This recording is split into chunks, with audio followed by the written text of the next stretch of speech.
Allez, il va bien là, c'est ça. C'est vrai. Lundi soir, je t'avais bravo. Allez, le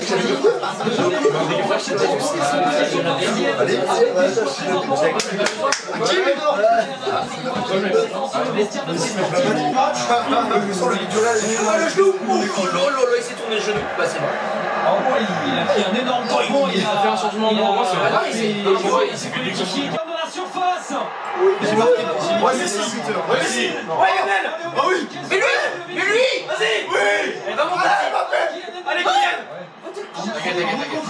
Par Militao, Mbappé. Il fait tout le temps la même chose. Verratti, Neymar. Finis-moi ça.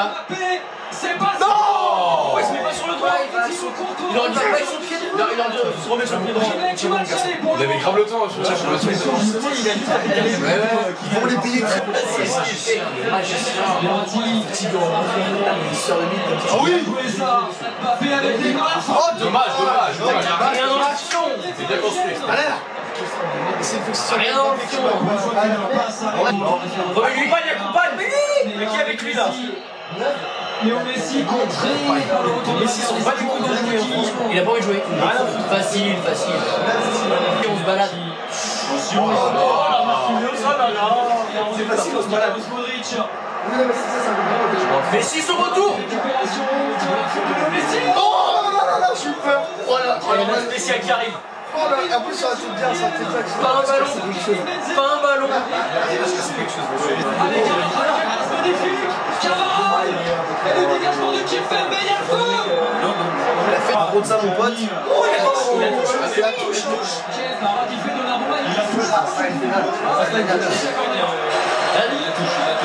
Il a réussi à garder le contrôle du ballon.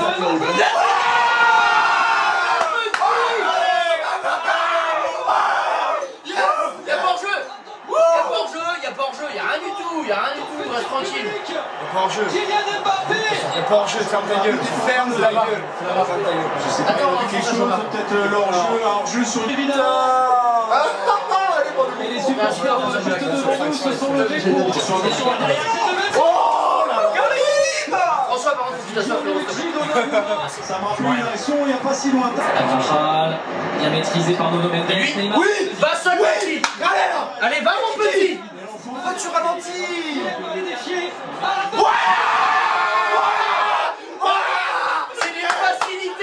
C'est d'une facilité ce qu'il fait, c'est trop simple. Yes. C'est le meilleur joueur du monde. C'est le meilleur joueur du monde. Let's go. Embrasse ton logo, petit, embrasse-le ce logo. C'est trop simple. Oh, c'est un penalty. Hugo, 4 réel, j'ai tout d'un. Mais comment c'est Oh, il est à peine dans la surface. Oh là là là C'est là. trop simple ce qu'il fait. Voilà, super. Allez, Neymar, Mais pourquoi il arrête tout le jeu. La tête maintenant d'Hakimi. Il arrête tout le jeu. Il arrête tout le jeu. mais c'est Neymar, ils sont pas rien. Ah, Messi, il a encore un petit truc, mais Neymar, il a vraiment fait. Ils ont de la peine les deux. Je pense qu'il a fait la bonne. Mi-temps entre le Real Madrid et le Paris Saint-Germain. 1-0 pour... là, l'ambiance est chaude ici. On est dans un café parisien. On est dans un café parisien, donc il y a un Madrilène qui tient la caméra, évidemment. 1-0 pour le Paris Saint-Germain, but. 1-0 pour le Paris Saint-Germain, but de Kylian Mbappé. Ça pouvait être qui d'autre? Personne d'autre. On va commencer avec toi, finalement. Ouais, très bonne première mi-temps, comme d'habitude, Kylian. Pas grand chose à dire. T'en as pensé quoi de Paredes? J'ai vu que t'étais énervé par rapport. Ah ouais, il y a des trucs qui me dérangent, Paredes. J'aime pas Paredes. Je préfère Idrissa Gueye, personnellement. Dans un match comme ça, très important, bien sûr. Idrissa Gueye est bien plus important que Paredes. Bien trop nerveux. Danilo fait son match, comme d'habitude. Et Messi, Neymar, du coup. Neymar nul Neymar. Neymar pas bon, Messi encore un petit truc. Il casse des lignes avec ses passes. Puis Kylian, voilà, Kylian quoi. Kylian. Évidemment, on va switcher, on va faire le tour de table. Finalement, on va retrouver notre Dédé national. Dédé, t'en as pensé quoi cette première mi-temps? Déjà, ah oui, je prends le micro. Okay. Bonsoir à tous déjà. Arrêtez monsieur le caméraman. Moi j'ai trouvé que dans l'ensemble ça m'a diverti, ce match me divertit. au début, un Real Madrid très présent, sur le ballon, directement, et avec au fur et à mesure les contre-attaques du PSG, on remarque que ça a un peu calmé les ardeurs, et Mbappé, bon, Mbappé, hein, un beau but. Sans qu'il y ait Mbappé dans ce match, il n'y a pas un 0, il n'y a pas de Paris Saint-Germain aussi bon qu'on l'a vu enfin, pas flamboyant en première mi-temps, mais ce que je veux dire, c'est que j'en suis sûr. Il y a un Paris Saint-Germain avec Mbappé, il y a un Paris Saint-Germain sans Mbappé. J'en suis sûr. On voit le rayonnement de ce joueur sur l'équipe. C'est pas du tout pareil que Neymar et Messi en ce moment. Enfin, c'est autre chose. C'est autre chose. Ah, un autre monsieur. Très grand fan de foot, François, pas de troll. Qui a une analyse. Une analyse très pertinente. Moi je vais être très honnête avec vous, on a vu des très belles actions, moi j'ai beaucoup aimé ce qu'ont proposé le Real, un Vinicius qu'on n'avait pas vu comme ça depuis un petit moment, Benzema qui est plutôt bien en forme, même si bon, on l'a connu dans des jours meilleurs, j'espère que la deuxième mi-temps sera plus performante pour lui. On a eu les réactions d'à peu près tout le monde ce soir.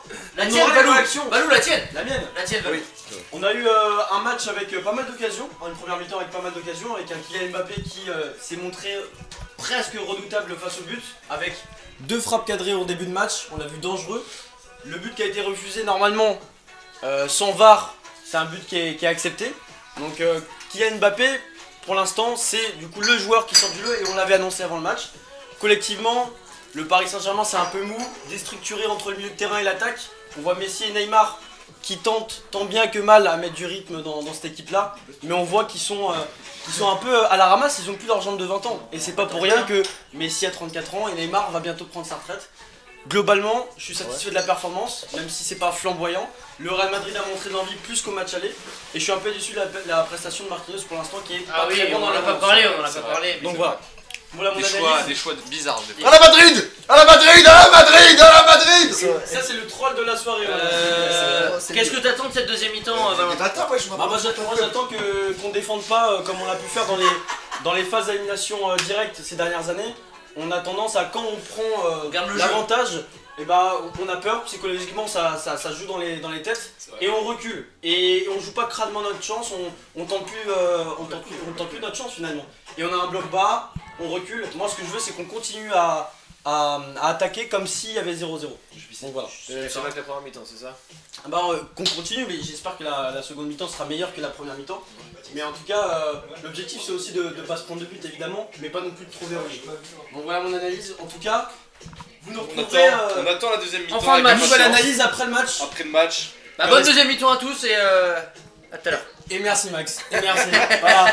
On va reprendre le match. Et on a impatience de voir le Paris Saint-Germain se qualifier. Allez, c'est parti. À savoir où il était avec le ça. Le choix qui vit. Mais lui, le contre-pressing. Oui.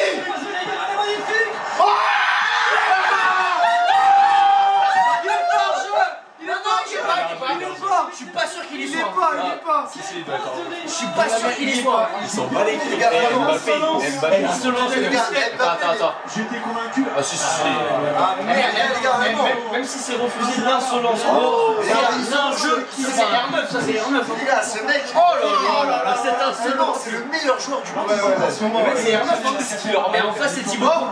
Ça c'est très attention Vinicius. Et en face c'est Thibaut Courtois. Pique de R9. Oui, c'est vrai, Mbappé. De jouer là chaud dans l'axe évidemment et puis faire entrer un Lucas Vazquez ou un Marcelo même. Voilà, avec Julien, ensuite une bonne limite offensivement, après défensivement. Attention. Ta gueule sur Donnarumma. Attention. Qu'est-ce qui branle? Qu'est-ce qui m'appelle? Benzema pressing Vinicius. Ouais.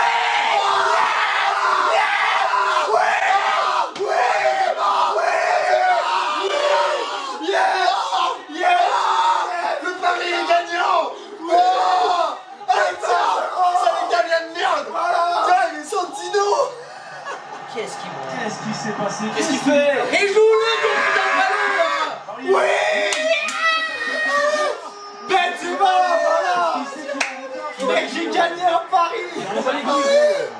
Marquinhos il se place mal. Les supporters, Valentin. Paris, pour Paris. Paris s'est mis le foot tout seul. J'ai dit qu'on allait s'en vouloir de ne pas avoir fait le break, c'était sûr. C'était sûr. C'est pas grave, ils ont encore. Il a la possibilité de le faire. C'est mieux de stresser. Non, je sais pas. Allez, Marquis. Sur Vinicius. On passe un match tranquille. Avec l'aide d'Achraf Hakimi. Militao, il est sur le champ. Il faut donner le ballon à Mbappé. Et vitesse là. Tu vois, c'est ça que je disais à la mi-temps.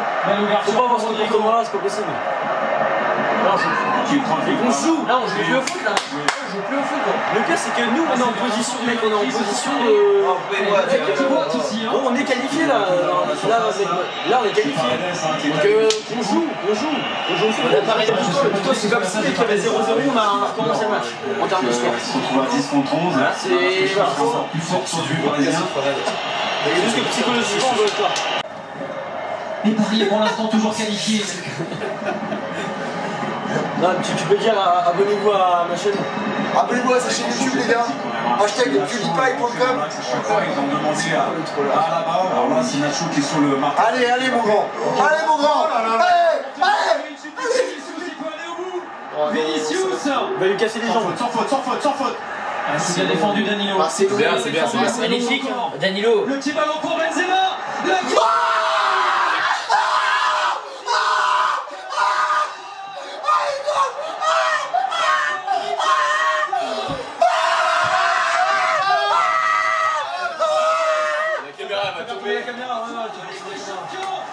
C'est pas ce qui se passe. C'est la honte. Il n'y a pas de coup, quoi, comme ça. Non, mais je filme à contre cœur. Le supporter du Real derrière moi qui est littéralement en larmes. Et il est vraiment en train de. Par contre, on n'a pas eu 3 minutes. Avec notamment les supporters du Real qui sont en train de. C'est pas possible, il a 3 buts. Il a 3 buts en 10 minutes. On a perdu aussi, depuis tout à l'heure, on s'en fait. J'essaye même plus de comprendre avec ce club. J'en passe, j'étais à tout. Non, mais. Jérôme m'a retenu. Deuxième mi-temps, ils sont Attention le coup franc de Luka Modric. Qu'est-ce qu'il fait Qu'est-ce qu'il fait, putain? Et encore un ballon perdu. Benzema. Mais il se balade. Mais regarde-moi, putain, c'est des poussins, putain. C'est des U12, mon gars. Putain, c'est incroyable. C'est marrant que Et Draxler va rentrer. le Real, ils ont gagné une qualif et ils ont gagné Mbappé ce soir. Regarde, Côté droit. Mais putain de droit, bordel de merde, putain. Allez. Mais non, mais c'est un truc de ouf, ça. Putain. Le coup franc pour le Paris Non, le coup Saint-Germain. franc, il va rien faire du tout. Ouais. Faut jouer côté droit. En tout cas, c'est pas leur intérêt. Putain, il va mettre 2 minutes de temps additionnel là. C'est pas grave. Ah ouais, sans but. Il est le souci de ton père, on va mettre tout ça. Et ça va montrer toutes les réactions à venir également. Les gars, c'est pas fini, les gars. Paris est en train de vivre une des plus grandes désillusions de son histoire C'est européenne. comme tous les ans. Bah, ta gueule, Plus gros, mais c'est. Mais les gars, le système tous les du ans. Barça, c'était pas ça. C'est tous les ans comme ça. Le United, c'était pareil, on est des merdes, on est des cassons. Ouais, ça commence à faire beaucoup là. Barça, United, Real. Oh, ils vont tous nous la faire de toute façon. Il faut de Marquinhos sur Vinicius. C'est la meilleure équipe du monde. Lève-toi, c'est bon, t'as pas le temps. Qui pour sauver le Paris Saint-Germain? Mais allez-y tous ensemble, bordel de merde, il est tout seul. C'est quand même incroyable ça. Il n'y a que toi, Kylian Mbappé. Mais pourquoi il va tout seul? Putain, mec. Kylian Mbappé. Il y a personne qui suit. Non, mais c'est pas lui, mais genre. Il y a personne qui accompagne. Ce soir, Il y a personne qui cette accompagne. élimination, Ça va siffler. c'est terminé. Le cauchemar de Ouais, Laurent Rizet, Montana a ressurgi. Visez de l'Europe. Paris avait 2 buts d'avance à la mi-temps. On avait dit, les gars, Kamavinga qui rentre sur le terrain. Moi, je vais. Quand passer 5 mois à regarder la Ligue 1, à vibrer sur des Paris-Metz. Faut mettre des notes aux gens. Il est trop content. C'est inattendu. Moi j'ai l'habitude. J'ai l'habitude, c'est tous les ans comme ça. C'est fou, hein. Putain, 1-0 à la mi-temps. mais Il va y avoir 3-0 pour nous, donc enfin, tu vois, c'est même pas. Je dis de toute façon, il fallait faire le break, on l'a pas fait. C'est vrai que tu l'as dit, après il y a le but de. Ouais, c'était sûr, mec, c'était sûr. Et en plus, même à la mi-temps, je me suis dit, putain, mais je suis sûr, on va y aller à reculons. Il n'y a que 1-0, c'est comme si. Je peux éteindre Val. Non, mais. Ouais, vas-y. Bon les gars, petit débrief par rapport au match. Tout le monde est parti ici. C'est très compliqué étant donné que je suis supporter parisien. Et franchement, j'ai pas les mots. J'ai honte de supporter ce club. D'année en année, on voit toujours la même chose. J'avais dit à la mi-temps, justement, qu'il y avait un risque que le Paris Saint-Germain recule devant le Real Madrid, prenne peur, et que que le match se joue sur quelque chose de psychologique finalement. On a commencé à prendre l'habitude avec ce club et finalement on l'a vu. On l'a vu, il suffit d'une erreur de Donnarumma pour que tout se déclenche et que le Real Madrid prenne confiance d'un coup à 30 minutes de la fin. Franchement, c'est une honte. C'est toujours la même chose. On peut aligner la meilleure équipe possible avec les meilleurs joueurs sur le terrain, les meilleurs joueurs sur le papier, et finalement le Paris Saint-Germain n'y arrive toujours pas. Et donc je pense que dans ce contexte-là, ce club n'arrivera jamais à gagner la Ligue des Champions, c'est pas possible. Ce soir, le Real Madrid a déjà d'un côté eu sa qualification, mais aussi gagné le droit d'avoir Mbappé pour l'année prochaine, parce que je vois pas comment Kylian Mbappé peut rester dans ce club, et j'ai toujours souhaité qu'il reste au Paris Saint-Germain, mais au vu de ce qui s'est passé ce soir, je lui souhaite d'aller au Real Madrid, d'aller dans un club qui a des couilles, d'aller dans un club qui même quand c'est compliqué, vit un match difficile, répond aux attentes. Et le Paris Saint-Germain, c'est toujours la même chose. Leur statut de favori, ça leur va pas. Ils préfèrent avoir un statut d'outsider, et au vu du match aller, remporter 1-0 et le match retour, quand on voit que le PSG gagne 1-0 à la mi-temps, on est confiant. Même s'il n'y a que 2 buts d'écart, on est confiant. Mais dans la tête, on se dit quand même que ça reste le PSG. Et qu'il n'y a que le PSG pour nous offrir des scénarios comme ça, malheureusement. Et donc, voilà, on se prend 3 buts en l'espace de 15 minutes, je crois. Donc c'est une honte. Et on n'arrive même pas, genre sur les 15 dernières minutes, on n'arrive même pas à essayer de marquer et à se concrétiser des occasions intéressantes pour pouvoir, je sais pas, arracher une prolongation quand même. Et je pense que voilà, ils ont quand même pris un coup de massue. C'est toujours une histoire de psychologie. Mais voilà, que ce soit pour les joueurs ou pour les entraîneurs, la malédiction parisienne a toujours été là. Voilà, un bon entraîneur peut venir au PSG, il va quand même passer à la trappe, il va quand même vivre ces moments de malédiction. Des Messi, des Neymar, des Gianluigi Buffon, n'importe quel joueur peut venir au PSG et connaîtra ses désillusions. C'est quand même incroyable. Donc le problème vient vraiment du club. Pour le coup, on le dit tous les ans, mais on s'égosille, on se fatigue à dire toujours la même chose, à se dire mais qu'est-ce qu'on va faire? On va recruter tel joueur, on va vendre tel joueur, on va acheter tel joueur, et on doit faire ceci, et on doit faire cela. Mais on va faire n'importe quoi, on peut faire n'importe quoi. D'année en année, ça sera toujours la même chose. Donc ça sert à rien de se fatiguer. Ça sert à rien de se fatiguer. Moi, je vais au parc dimanche pour regarder PSG Bordeaux, j'y vais à contre-cœur. J'attendais avec impatience d'aller voir ce match parce que ça fait longtemps que je suis pas allé au parc. Finalement, j'y vais dans ce contexte-là, c'est assez dommage. Et voilà, jusqu'à la fin de la saison, j'hésite à vraiment boycotter les matchs. C'est triste de dire ça, mais voilà, on dit souvent, même dans la défaite, il faut supporter son club. Mais vous imaginez bien qu'avec le Paris Saint-Germain, c'est une règle qui ne peut pas exister. En tout cas, voilà, j'espère que vous avez apprécié, en tout cas les Parisiens, pas apprécié pour les Parisiens cette vidéo parce que c'est assez compliqué à regarder. Mais en tout cas pour les footballeurs, pour ceux qui aiment les émotions, parce que en dehors de ça, c'était quand même un match assez bluffant et assez impressionnant en termes de scénario. Donc voilà, j'ai quand même fait cette vidéo, mais à contre-cœur. En tout cas, voilà, on se retrouve pour la prochaine vidéo. Ciao, ciao.